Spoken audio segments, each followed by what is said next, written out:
How's it going, everybody? My name is Absoulem, and today's video is the first episode of the Darker Ops series. So this is kind of a benchmark or baseline for the series. It's a starting point. From this point forward, this series will get more exciting, more extreme, and there's going to be some twists and turns as well as competition weeks. You guys can win prizes. There's a lot of stuff happening in this series. So this is kind of a starting point. It's just going to get us warmed up, get the series going, and then from here, it's entirely based on how the community interacts with it. So today's challenge is the Prone Easter Egg Challenge. I'll get more into that in a minute. But I wanted to really quickly go over just what the series is briefly before getting into the actual video. If you want a more in-depth look into the series, then my last video does a full breakdown, but really quick though, it's just basically a series that's me versus you. You guys are going to recommend ideas for challenges, and then I will try to pick the best one and complete that challenge. If I pick your idea, that enters you into the competition weeks if you want. If you don't want to, that's fine. You can relinquish your spot to another player, but essentially I will take on the best idea. If I'm able to beat it, then great, the bounty will stay the same. If I fail the challenge though, then the bounty will go up, and that increases the prize money for the competition weeks. So you're trying to get your idea picked and recommend stuff that's difficult, and I'm trying to complete the challenges. So that's kind of how it works. Again, if you want a more in-depth look into the series, my last video is the way to go. So that's how the series is going to work. And if one week the challenge is short, then I'll just upload the episode. However, if it's a longer or more tedious challenge, I'll do the episode and then probably the following day upload the full gameplay so you can see the full process. So even though the challenge this week is difficult, I wanted this episode to be a little bit more bare bones and basic just to get the ball rolling for the series. And I want to make it really clear now going forward that I am all ears for feedback or criticisms, ideas, anything at all that you think could improve the quality of this series. This is a rather ambitious project for myself, and I've never done something like this. So I am reliant on your guys' input along the way to help make this series the best it can possibly be. And this series is heavily dependent on how much you guys interact with it. And so if you're not interacting with it or enjoying it, then the series kind of dies. And even though I have my own ideas and secrets along the way that I think you guys will enjoy, I definitely am very curious to know what you guys like or what you don't like, what's working, what's not working, or just any ideas you think could add on to the series. So just please let me know in the comments if you have anything like that. But now that everything has been talked about, let's get into episode 1, shall we? When life hands you lemons, some people choose to make lemonade, but not me. I ask, where's the oranges? And you might not know what that means or what just happened, but now you know exactly how I felt when I made a brand new series, and let's just hypothetically call it the Darker Ops series. And I thought this would be a lot of fun, you see, so I let everybody vote on a challenge. Which one are they going to pick? Oh, this is exciting. It was all going according to plan. That is until my entire chat betrayed me and picked challenge number 3, not the one that I clearly wanted you guys to pick, and I spent a lot more time on hyping it up, but hey, that's fine. It's fine. I'm having fun, and so should you, right? So welcome to the Prone Easter Egg Challenge, the one that you guys clearly wanted to see. Now, if you remember, I had to beat the Liberty Falls Easter egg while remaining prone the entire time. What could possibly go wrong? Well, I'll tell you, because at this point I'm banging my head up against the wall to try not go insane. It feels like a distant memory at this point, but at the start of this challenge I was naive and I had nothing but the highest of hopes, but that was broken pretty much immediately alongside of my gobblegum inventory. But this time it's going to be different. You see, this time I have a little thing I like to call confidence, or an ace up my sleeve. You see, after all the numerous failures, or the thorough testing sessions as I call them, I have crafted what might possibly be, without a shadow of a doubt, undeniably the perfect loadout. Well, probably. I don't know. We'll see. Anyways, this loadout's like if Jimmy Zielinski, Jason Blundell, and George Romero got together to craft a loadout for the gods. See, every minute detail, down from the smoke grenade launcher to the gobblegums to the stickers on my weapons, is hand-picked with this challenge in mind. In this scenario, I'm Frankenstein and this loadout is my monster. What I'm trying to say is that we are ready to start this challenge, but there is one more thing we have to do, and that's select a hero worthy of completing this challenge. Now, because I have to crawl around on the floor and hide out in the shadows, all while gambling my life away, there's only one person that's even remotely qualified for this challenge, and that is, of course, player number 6. Player number 6 is not the main character of Squid Games. He's not even a side character. Hell, he's probably one of the guys that died in Red Light, Green Light that we never even got a backstory for. What I'm trying to say is he is a background character, which makes him a sneaky snake ready to cross that finish line. So player number 6, if that waiver that you signed into the games is still valid, then you are hired. And I'm not going to let anything happen to you. So welcome to the team, good sir. You are my hero. Anyways, now that player 6 is locked in and we have our loadout of dreamers ready to go, we are ready to make like a Beyblade and let this rip. This is so crazy, it might just work. So ladies and gentlemen, I will see you in game when we start this challenge, and someone better have my oranges. Now, I've made it in the game, and I welcome you guys. However, I do want to get this off my chest here. It's been weighing really heavy on the conscience. So I saw the comments. I saw you guys said, Absoulem, you're not good enough. You'll never complete this challenge. Absoulem, you're not fast enough. You'll never outrun the zombies. Well, Absoulem, you're a piece of shit. Okay, maybe not the last one, but still, you know what you didn't say in all those comments? You didn't say you believed in me. But that's fine. I don't need you guys to believe in me. I don't even know if I believe in myself at this point with how many times I've failed this challenge, but we're going to find out together. But I don't need you guys to believe in me. I just need you guys to, let's see, to like and subscribe and keep fueling the fire. Because in that fire, I shall forge and harness the raw power of spite. And with spite alone, I will prove all the haters wrong. That I can crawl around on the floor like a complete idiot. For I, Absoulem, am the greatest zombies player of all time. Just look at this exhilarating gameplay. Oh my god, can you tell it's 3 in the morning? This is the peak gameplay right here that you guys tuned in for. Goodbye, Black Ops 3. Welcome to the Prone Challenge. We're ushering in a new era. Yeah, anyways, the point is, this is Darker Ops, week number 1. I gotta stay on the floor the whole time. That's the whole gist of what I'm trying to say. Now, I gotta get this cleared up here. Treyarch never in their wildest of dreams considered that someone would be this stupid to try this challenge, so unfortunately they made it to where I have to stand up at certain points throughout the game. They've killed our fun just like they do with the patch notes. I mean, they're just getting so good at it at this point. Why stop now, Treyarch? And Treyarch, if you're listening, I love you, but you gotta understand the zombies community has lost our minds at this point, and so you should always expect the unexpected, and next time you make a map, maybe code it to where I can go prone the entire time. But because there are a handful of times where I have to stand up to complete certain steps and whatnot, I'll make a deal with you. I will not affect the gameplay in any sort of way like killing zombies or anything. I'll just simply grab the part and then return back to the ground where I belong. Okay?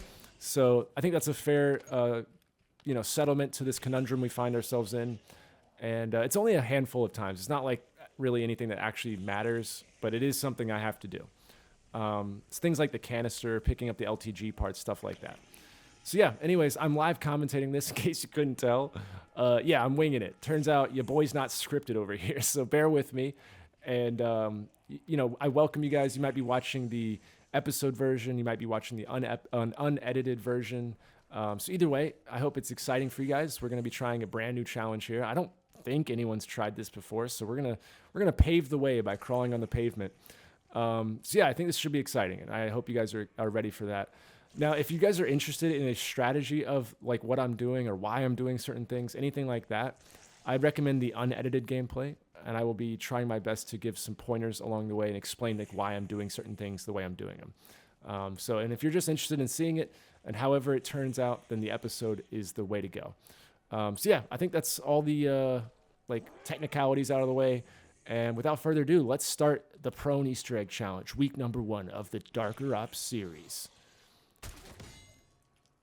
So first things first, we're going to go ahead and buy the GS45 off the wall. And then we are going to go ahead and pop our hidden power. Search the area. We've got 3 Janiscience personnel missing. On the pistols. Make sure it's definitely on the pistols. And there goes my last Gobblegum. I don't own any more of those Gobblegums. And once we use our Perkaholic, goodbye to Perkaholic. Yeah, we're getting desperate now. So yeah, I used to do like wall power, and I need that too. I used to do wall power in Perkaholic, and that was great. But then I realized that I wouldn't be able to get an orange gun very easily for the boss fight, and so that was a real problem. Because on phase 3, I absolutely need an orange gun, and so that was my first issue. And then I tried, getting the Perkaholic and hidden power to get the orange gun immediately. And I thought, Perkaholic immediately would help me survive.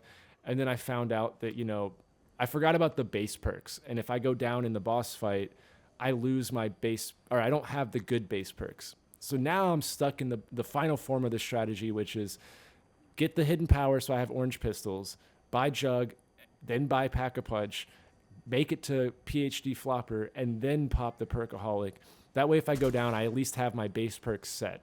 So it's a tough first 10 rounds or so. It's going to be a very tough challenge to make it 10 rounds without having any of my perks, really, and without having a gun upgraded.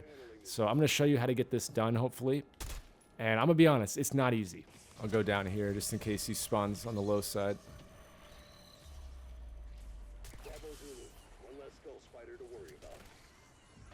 Freaking lethal over here. Double kill, no big deal. I'm just only the best player ever. Really now? Ooh, a double decoy. That's perfect. That'll come in handy for the, whatchamacallit. Valve step. Alright, I'm gonna try to make it to the insta-kill before things get too crazy. That must have been Dennis Riffle, church groundskeeper.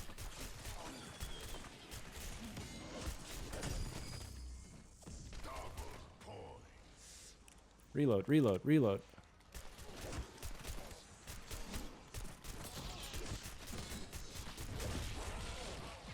I'm gonna go ahead and use my Ether Shroud. As their strength increases, so must mine. Detonating C4. Alright, we made a crawler.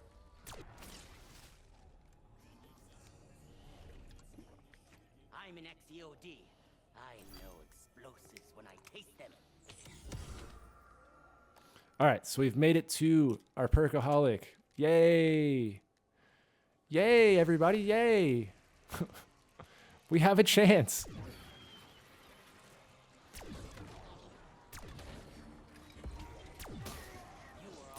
Damn, that's like way far away.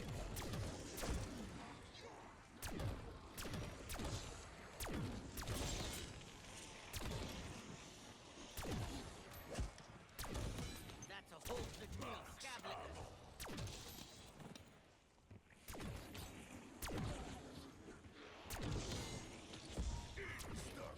Damn it, dude. Can I not just, like, not have an insta-kill or something?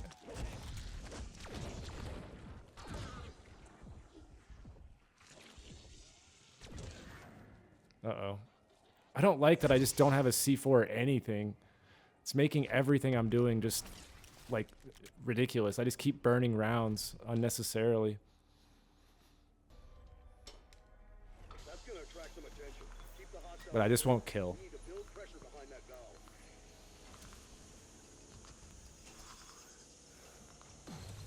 Stick the landing. Alright, we're back to the floor.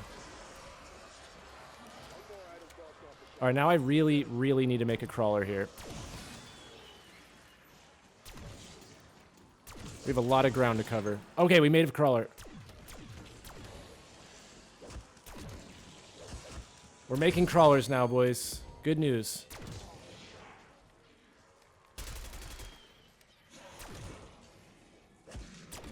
Trying to not kill him. This is harder than making a crawler. Oh, man. I'm so glad I didn't kill that guy. That was very close. Another thing you have to stand up for is this one and the other one. But the one over there, you don't have to stand up for. I don't know. Don't ask me. I didn't make the game. But while we're going on a journey, I figured I would tell a story. So this is the first time I've ever tried to do a prone Easter egg. However, there is one other moment on my channel where prone came in real handy. So whenever Voyage of Despair was out, I was helping people complete the Easter egg. I used to do this weekly stream called the Community Day streams, and I would just help people do Easter eggs or whatever challenge, whatever. So, and I would stream for like 10 hours or something crazy. And so one time I was helping a guy do Voyage of Despair, and he kept going down. And then one time he goes down in the dining hall area, but he got wedged into the corner of the room, and his player was sort of glitched. And so I couldn't revive him easily. And the only way I could revive him was to go prone and then kind of wedge myself into the corner, and then it gave me the prompt. And when he stood up after I revived him, he moved out of the way, and then I could see the doll, the Voyage of Despair doll cipher that was underneath the bench. And so that's how I ended up finding the doll. And so whenever I was helping him, I was like, hey, God, that doll is weird. And so I put a pin in it. After the stream, I went back, looked into the doll. Sure enough, it ended up being an Easter egg. And then after a day or so, I ended up cracking the cipher, and the rest is history. But if it hadn't have been for that guy going down and me having to go prone, I definitely would not have, discovered that, at least not right away. So the last time I was prone on this channel worked out. So that was cool. All right, now we want to get ahead of Paul just enough to where if one of these guys spawns in here, I don't accidentally kill Paul. I'm not saying I did that. I'm just saying, I've heard stories and rumors that maybe that happened. And if Paul ends up catching you, I would just back out.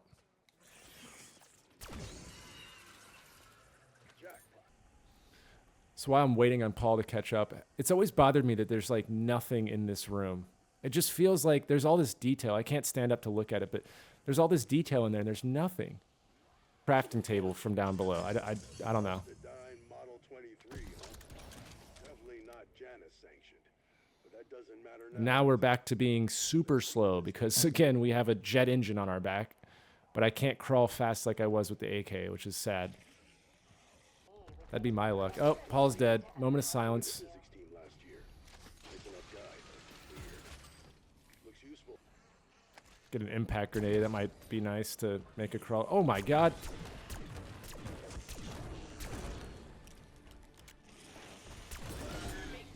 Well, that works. No way to win a fight. Here's what I'm gonna do. I'm gonna stun him.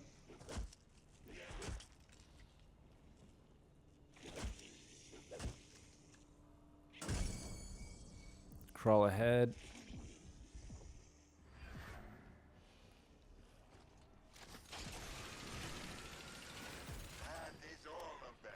All right. Oh no, Steven! You bitch! I didn't even get the kill feed. Okay, round 19. Yay. Now, for some reason, I can interact with this one entirely. Not like the jet gun, where I have to stand up to grab it. This one, I could just build it and interact with it. So, make it make sense. Why does some things require me to stand up and others don't? I don't get it.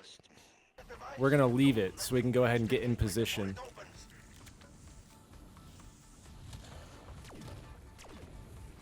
And then depending on which one spawns, we'll play it however.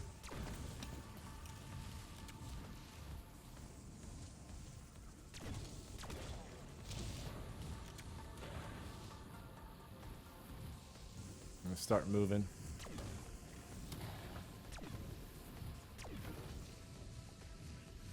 The fuck? Why am I stuck? Okay. Oh, is that a mutant? Ah, you can't use those while prone. Damn. Gateway portal stabilizing. No, I don't have the points. Are you fucking serious? Oh, what an idiot. Stop. Stop it, game. Stop playing with me.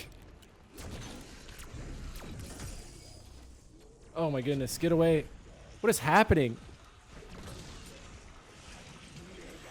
Oh my god, what a chaotic moment. Oh, leave me alone.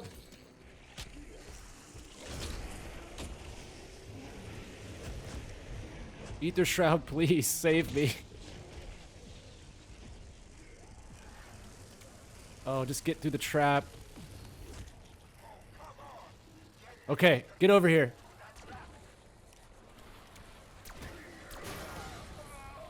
Come along.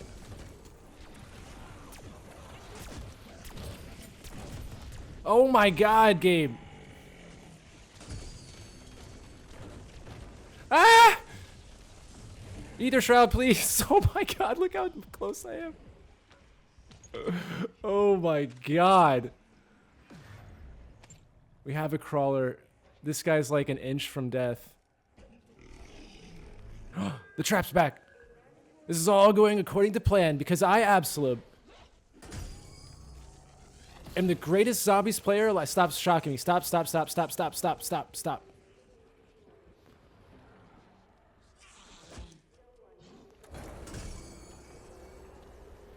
Oh no. Get over here, you son of a bitch. Get over here.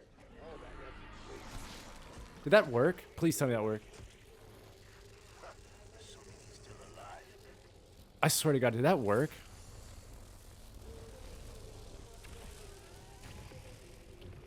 I have no idea. We're gonna find out. If you need to tap out, exfil heal is ready. All right, it's back to the floor.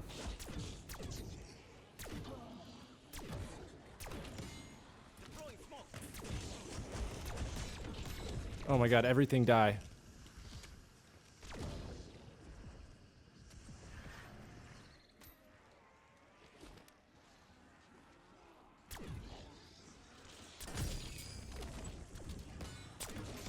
I can just make it to the thing. Took out a whole bunch of trash.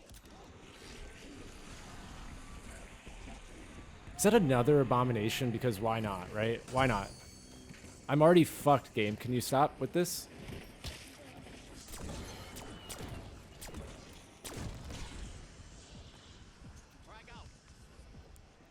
I just need to make it to the LTG before I die. Come on. Be a friend. What? What? Game. No! Be still. Aid will come. Just What is this crap, dude?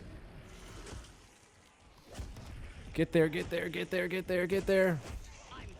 I'm just so fucked right now. Just so fucked.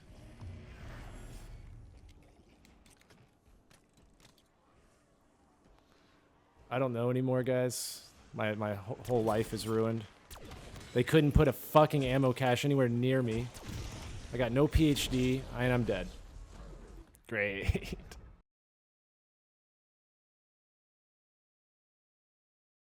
All right, Elijah, it's time. It's time what the people have all been waiting for, to claim our rightful place on the throne of Valhalla. I am going to ascend into the greatest depths of Mount... I don't know. Fuck it. Let's go.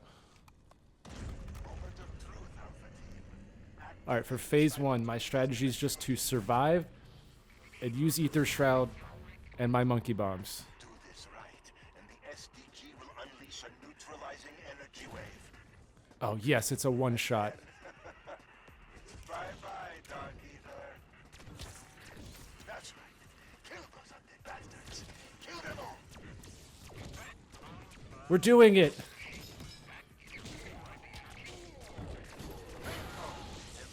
We're doing it, damn it. Trust me. We want that orb to keep growing. This is happening. You're witnessing greatness.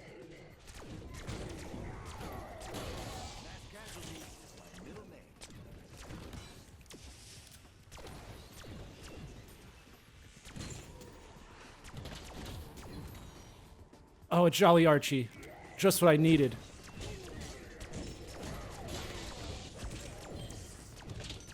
This is terrifying. Holy fuck, I think I might have beaten phase 1. Very minimal casualties. My goodness, I'm a god. This is actually crazy.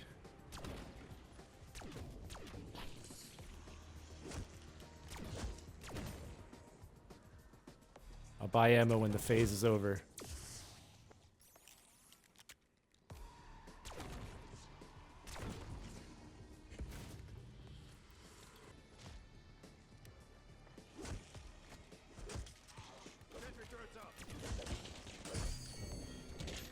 Oh, it's just as you promised. The orb is growing.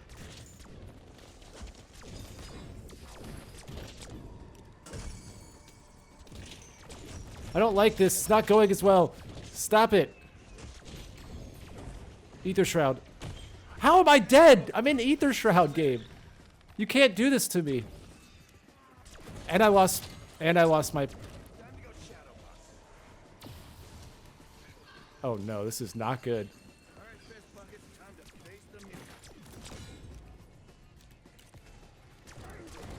Not good at all.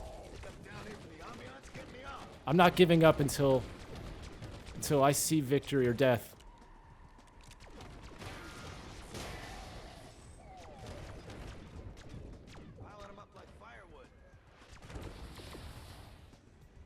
That did not go nearly as well as I thought.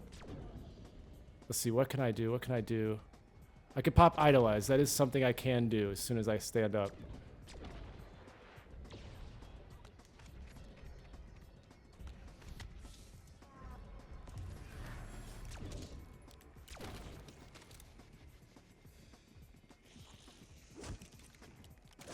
Come on, Gabe. Come on. Stop.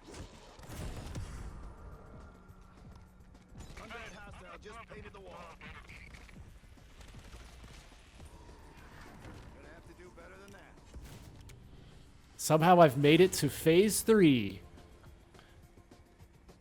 If I pull this off, I swear to God.